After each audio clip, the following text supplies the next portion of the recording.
Je vais donc commencer l'enregistrement. Bonjour à tous, bienvenue sur le webinaire Jeudi de la recherche paramédicale proposé par le réseau recherche et innovation paramédicale du GRC Grand Ouest que je représente.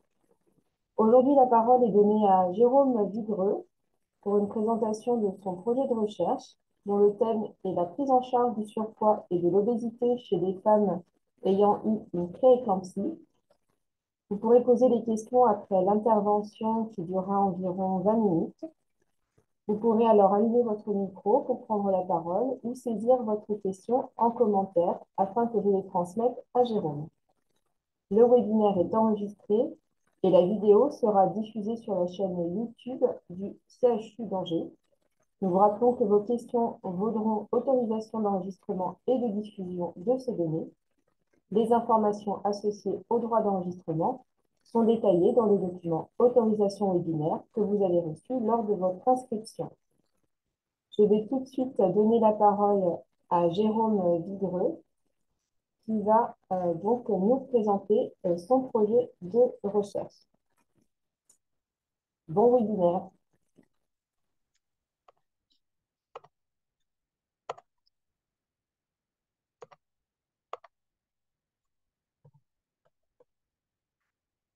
Alors, je pense que tout fonctionne. Alors, bonjour à tous, merci d'être présents en direct et puis ceux qui ne peuvent pas, merci de regarder cette vidéo en replay.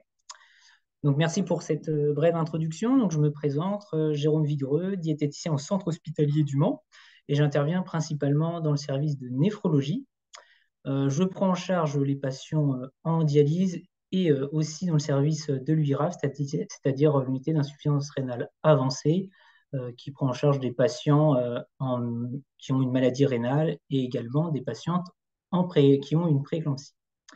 Donc, je suis là pour vous présenter le projet de recherche qui s'appelle POPADIP, qui signifie perte de poids suite à un épisode de prééclampsie par une alimentation dissociée ou équilibrée chez des patients en surpoids ou obèses. Alors, je suis co-investigateur de cette étude. L'investigatrice principale est Françoise Lippi, qui est également une collègue diététicienne dans le service de néphrologie. Alors, je vais vous présenter comment nous est venue cette idée de recherche et puis notre parcours jusqu'à la première inclusion de patientes. Alors, il faut savoir que le service de le professeur Piccoli, qui est très impliqué dans la recherche, ainsi que d'autres néphrologues. Et donc, en tant que diététicien, on s'est questionné sur la recherche et on a voulu faire partie de cette dynamique de service. La prééclampsie est également une thématique importante du service, puisque une étude clinique médicale est en cours. Elle est nommée PRECED et elle permet le suivi des patientes pendant une dizaine d'années. Ainsi, depuis quelques années, on a une augmentation de la file active des patientes suivies en post-prééclampsie. On est à peu près à 410 patientes depuis le début de cette recherche. Ainsi, le suivi diététique a augmenté au fur et à mesure des années.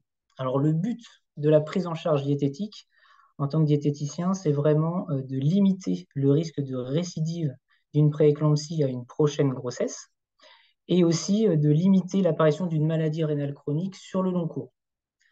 Les premiers facteurs de risque pour la prééclampsie, c'est vraiment l'hypertension artérielle, l'obésité et le surpoids.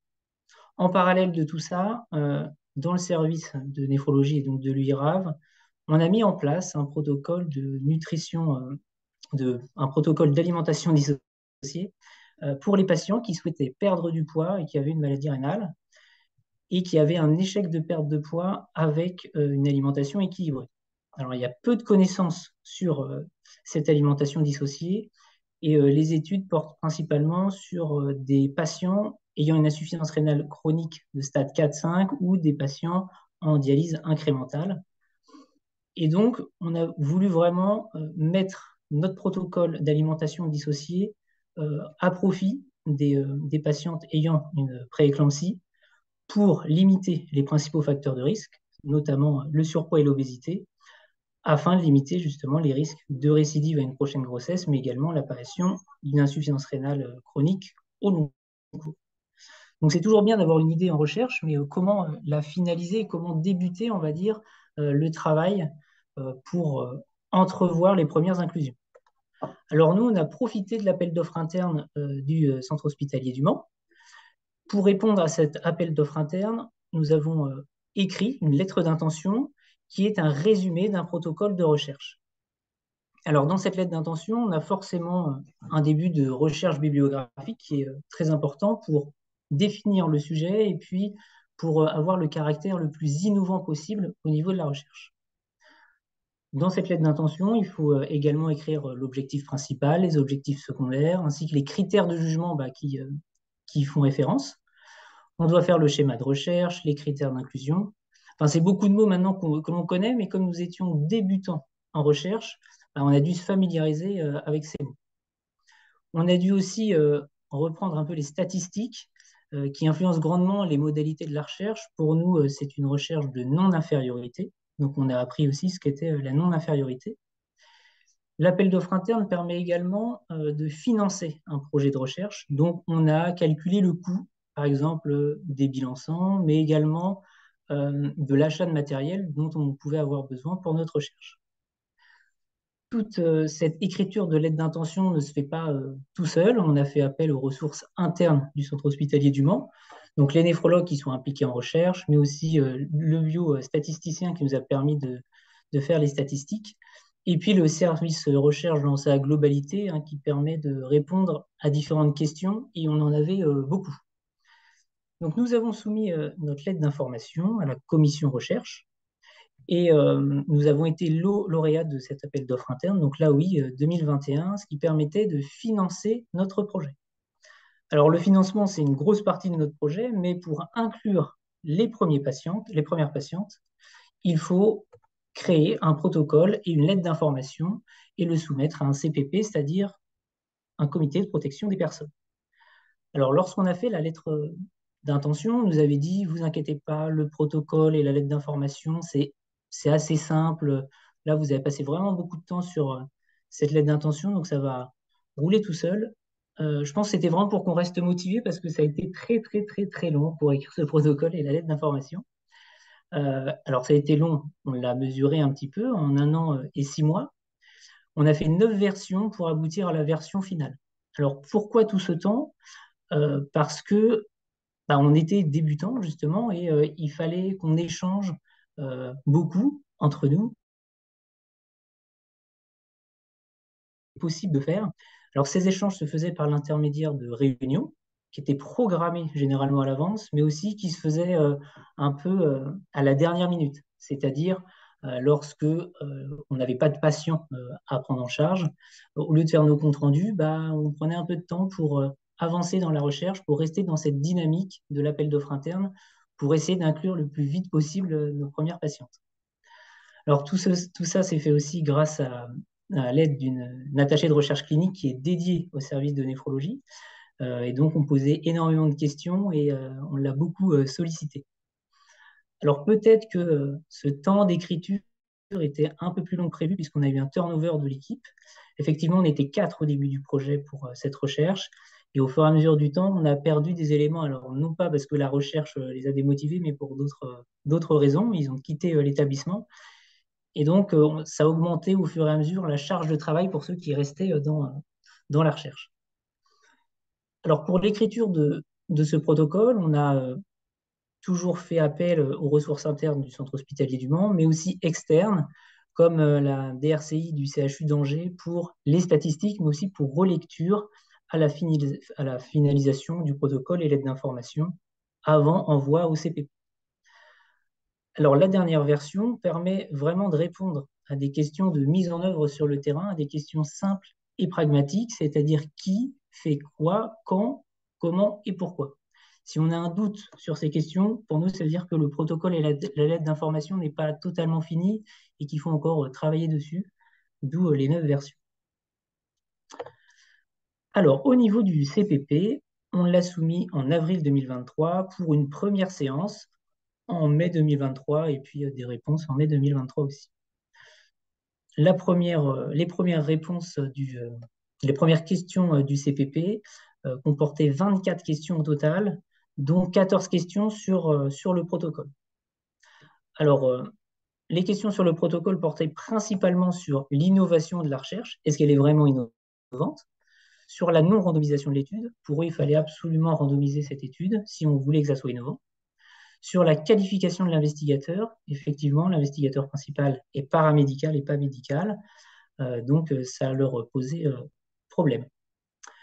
On a aussi, ensuite eu 10 questions sur la lettre d'information portant principalement sur des modifications de termes qu'on avait utilisés, et puis sur le stockage des données. Donc on a répondu à ces 24 questions dans les 12 jours comme prévu. Et malheureusement, on a eu un avis défavorable. Alors c'était vraiment un coup d'arrêt et puis ça nous a fait un peu mal cet avis défavorable parce qu'on voulait inclure le plus vite possible et on s'était dit que c'était bon, on avait bien travaillé et en fait, pas du tout. Pourquoi cet avis défavorable? Parce que on n'avait pas randomisé et pour eux, pour le comité, cette recherche ne peut faire progresser les connaissances si elle est randomisée. Pour nous, on ne pouvait pas randomiser cette recherche puisqu'on voulait vraiment que la patiente ait le choix entre le type d'alimentation choisi, c'est-à-dire soit l'alimentation équilibrée, soit l'alimentation dissociée. Et une randomisation n'était pas du tout l'état d'esprit de cette étude. La deuxième raison de cet avis défavorable pour le comité, c'est que l'investigateur principal, n'étant pas médecin, alors qu'on modifie en fait la prise en charge et donc la prise en charge courante de ces patientes, il fallait absolument que l'investigateur principal soit médecin. Ça sous-entend un petit peu que dès que l'on fait une étude interventionnelle sur un patient, la recherche paramédicale n'avait aucun sens, alors que lors de notre réponse au CPP, on avait mis des co-investigateurs, justement, des néphrologues impliqués dans la recherche, pour essayer de faire balancer cet avis défavorable en notre faveur, mais ça n'a pas suffi.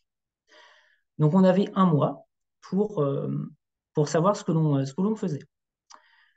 Donc on a questionné le service recherche et on a décidé de resoumettre le protocole et la lettre d'information, alors bien sûr avec les modifications de ce CPP, à un autre CPP. Alors ceci a eu lieu en août 2023, la nouvelle soumission, et puis on a eu une séance fin août 2023 avec seulement 5 questions à notre grande surprise par rapport aux 24 précédemment. Donc nous avons répondu à ces 5 questions et nous avons eu cet avis favorable. Alors pour nous, c'était une super bonne nouvelle. Ça concrétisait un peu tout l'investissement en temps et mis en œuvre depuis c'est 1 an et demi et un peu plus si on prend l'appel d'offres interne. Et donc, on a pu commencer les inclusions. Alors, on n'a pas commencé les inclusions tout de suite non plus. On avait quelques détails à régler, notamment le CRF à finaliser et puis finaliser un peu le matériel qu'on allait utiliser, l'organisation sur le terrain. Donc, la première inclusion a eu lieu en novembre 2023, le 2 novembre plus précisément. Et actuellement, nous sommes à 15 patientes incluses sur 60. En 3 ans, nous devons inclure 60 patients. Donc, nous pensons pour l'instant atteindre ce chiffre sur les 3 ans. Alors, je vous parle du projet de recherche depuis le début, mais quels sont les objectifs de Popadip? Alors, l'objectif principal de cette étude est de démontrer l'efficacité d'une prise en charge diététique personnalisée sur la perte de poids chez des patientes avec des antécédents de prééclampsie, avec comme critère de jugement principal qui se rapporte justement à cet objectif, la mesure du poids à 1 an et 2 ans de la prise en charge. Il existe plusieurs objectifs secondaires à cette étude, notamment le premier objectif qui est d'améliorer l'image corporelle et la qualité de vie de ces patientes. Ceci se fait par le biais de 2 questionnaires, le questionnaire MBSRQAS et ECVOD, qui sont des questionnaires validés en français. Le deuxième objectif secondaire est de maintenir et d'améliorer la composition corporelle et la force musculaire. Ceci se fait par le biais d'un impédance-mètre pour évaluer la masse maigre et la masse grasse, tandis que la force de préhension est forcément évaluée par le NGRIP, qui est fréquemment utilisé dans les hôpitaux. Le dernier objectif secondaire est d'estimer l'adhérence à l'alimentation choisie. Alors, on a choisi de faire un pourcentage de patientes en pair protocole par rapport au nombre de patientes incluses au total dans cette étude. Alors, comment on a vécu cette expérience jusqu'à maintenant? Alors déjà, commençons par du positif. C'est une expérience très, très, très enrichissante puisque nous, on connaissait vraiment rien du tout à la recherche, dans le sens où il y a plein de termes qu'on ne connaissait pas. On connaissait que le mot recherche et puis les publications. Donc c'est un monde entier qui s'est ouvert et on avait beaucoup de choses à apprendre et on en a encore beaucoup. Alors, on a rencontré quelques difficultés. Je dirais la première, c'est que en tant que paramédicaux diététiciens, on a peu de sensibilisation à la recherche, dans le sens où dans notre formation initiale, on a peu de sensibilisation à la recherche. Et puis, quand j'entends parler certaines collègues, ben, on n'est pas médecin, donc c'est un peu compliqué de faire de la recherche. On n'a pas beaucoup de temps, ce qui est vrai aussi. Les articles sont en anglais, donc c'est pas forcément accessible à tout le monde. Donc on a plein de choses qui font que bah, ça freine un petit peu. C'est pas qu'on n'a pas les idées, c'est qu'on pense que c'est pas possible. Et c'est vrai, heureusement que nous on a eu l'appel d'offres interne pour se lancer, mais c'est vrai que c'est pas si évident que ça. On a une absence de temps dédié pour faire la recherche, mais je pense que c'est pour tout le monde pareil. C'est assez compliqué et il faut trouver le temps. Turnover de l'équipe d'études, évidemment, comme je vous le disais, on passe de 4 diététiciens au début à 2 lors de la validation du protocole. Donc ça a augmenté la charge de travail et c'était pas si évident que ça à manager à la fin. On a une difficulté aussi dans la suivi de commandes de matériel. Effectivement, on n'avait pas un référent sur les commandes de matériel. Donc quand on appelle quelqu'un pour commander le matériel, ça arrive à un autre endroit lorsque le matériel arrive, si on sait qu'il est arrivé. Puis après, il faut qu'il arrive sur le lieu de la recherche, qui était la néphrologie pour nous. Après, il faut qu'ils soient installés, il faut appeler le service d'informatique. Enfin, ça a été assez long au final. Et ça a été une difficulté parce que c'est toujours du temps perdu qui n'était pas destiné à faire avancer le protocole et la lettre d'information notamment. Alors, au niveau de la réussite, parce qu'on a quand même réussi à faire les inclusions, donc ça veut dire qu'on a quand même mené à bien ce projet. Pour nous, il faut un sujet innovant, même si c'était un caractère de critique du premier comité, le premier CPP. Euh, il faut vraiment bien lire la bibliographie et bien définir l'objectif de la recherche pour qu'il soit le plus innovant possible, ce sujet. Ensuite, il faut une équipe qui participe à la recherche, qui doit être soudée et motivée, dans le sens où parfois on a des coups de moins bien, on est un peu moins motivé, on se dit que ça va être long. Sur les 4 ou sur les 3 au fur et à mesure du temps, euh, on avait une personne qui arrivait à faire ressortir un peu plus de motivation. Et lorsqu'on a eu le refus du premier CPP, il fallait quand même qu'on reste soudé et qu'on se dise on va au bout du projet. Et c'est pas parce qu'on a eu un refus qu'on doit s'arrêter. Programmer les réunions d'avancement avec flexibilité, c'est vraiment important ce mot flexibilité, parce que programmer des réunions, c'est bien, mais des fois on a des annulations de patients. Parfois on a un peu plus de temps en fonction des journées et c'est pas prévu, mais c'est vraiment là où on peut avancer sur le projet. Et il faut vraiment garder cette dynamique. Tant que on a, euh, on a cette envie de vouloir faire, c'est assez facile d'organiser des réunions. On passe un coup de téléphone et rien qu'à deux, on peut avancer sur le projet. Et puis après, on communique avec les autres personnes qui pouvaient peut-être pas être là, malheureusement, mais ça permet de faire avancer. Important aussi, tous les soutiens de professionnels internes à l'établissement, tout ce qui est médecin, ARC, tech, service recherche, biostatisticien. Il faut vraiment les solliciter parce que c'est eux qui connaissent la recherche. Nous, on était vraiment débutants et c'est eux qui nous aiguillent au mieux.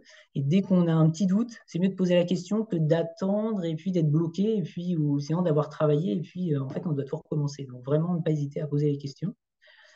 Et pour finir, pour nous, il faut profiter de l'appel d'offres interne pour se lancer. Alors, d'une part, se lancer parce que bah, on ne connaît pas grand-chose à la recherche, donc ça peut être intéressant de commencer à tâter un petit peu ce monde. Et puis aussi, si on arrive à bien faire une lettre d'intention, de financer le projet, et donc c'est tout gagné pour nous, c'est-à-dire qu'on a le financement, et il suffit, entre guillemets, nous ça a mis 1 an et demi, mais il suffit de faire le protocole et la lettre d'information pour commencer après les premières inclusions. Voilà ce que je peux vous dire sur le projet Popadip actuellement. Je suis à vous pour les questions et qui, j'espère, seront nombreuses.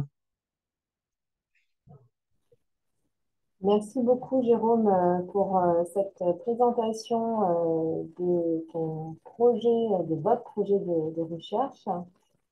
Je regarde tout de suite sur le chat si nous avons des questions. Je ne crois pas. Donc, je laisse la parole aux professionnels qui sont connectés. Si vous avez des questions, n'hésitez pas.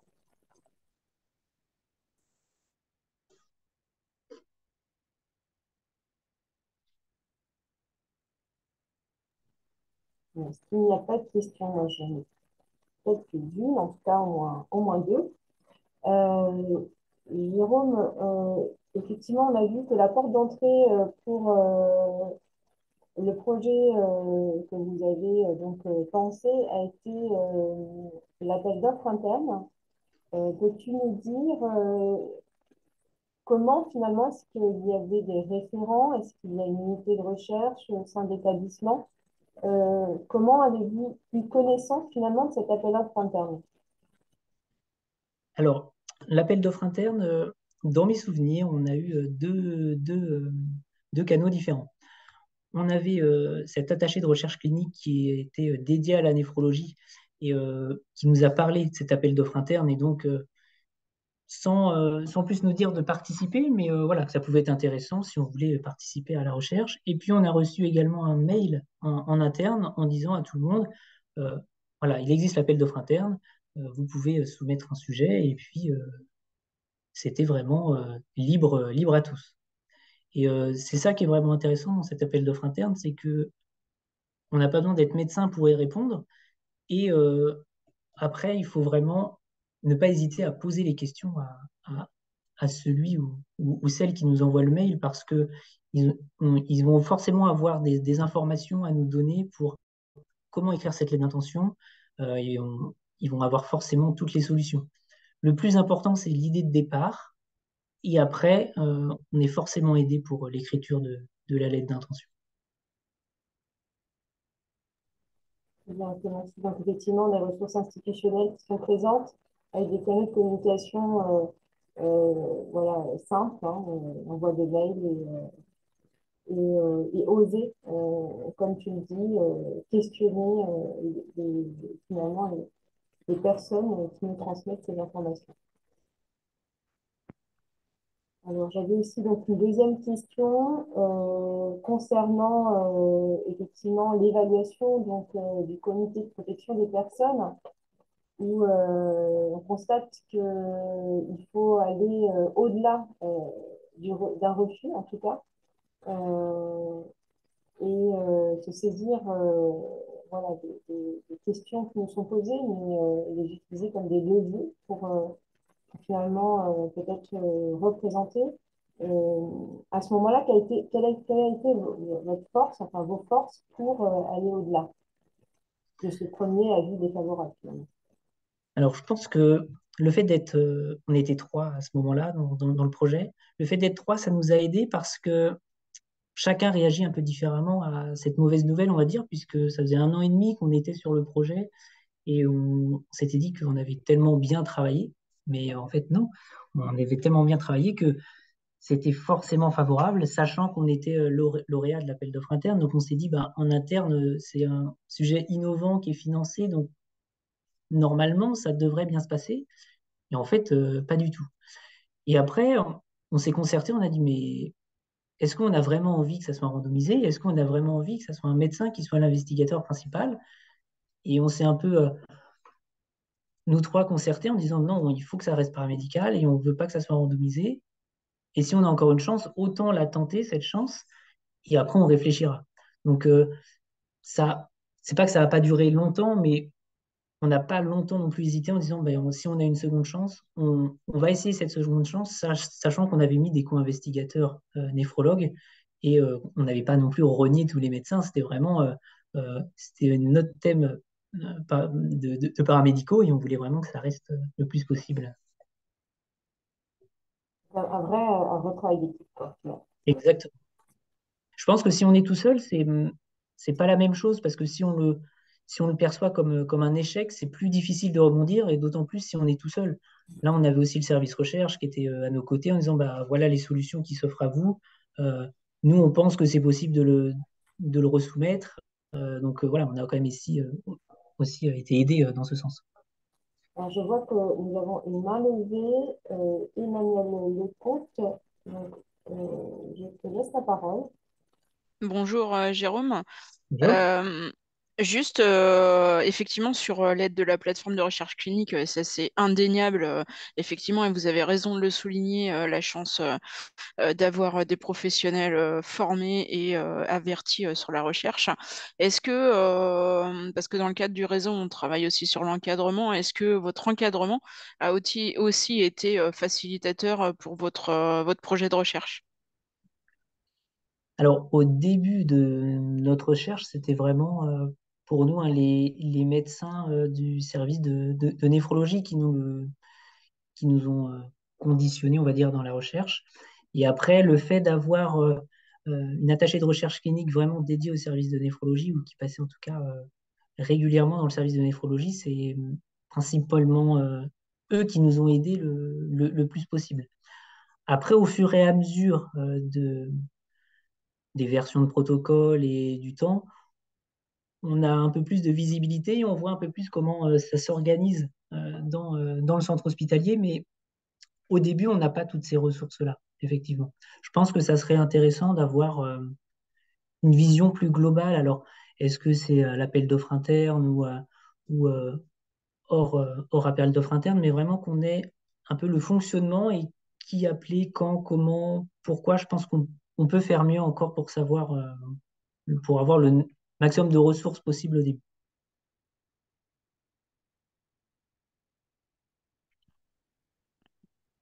Merci.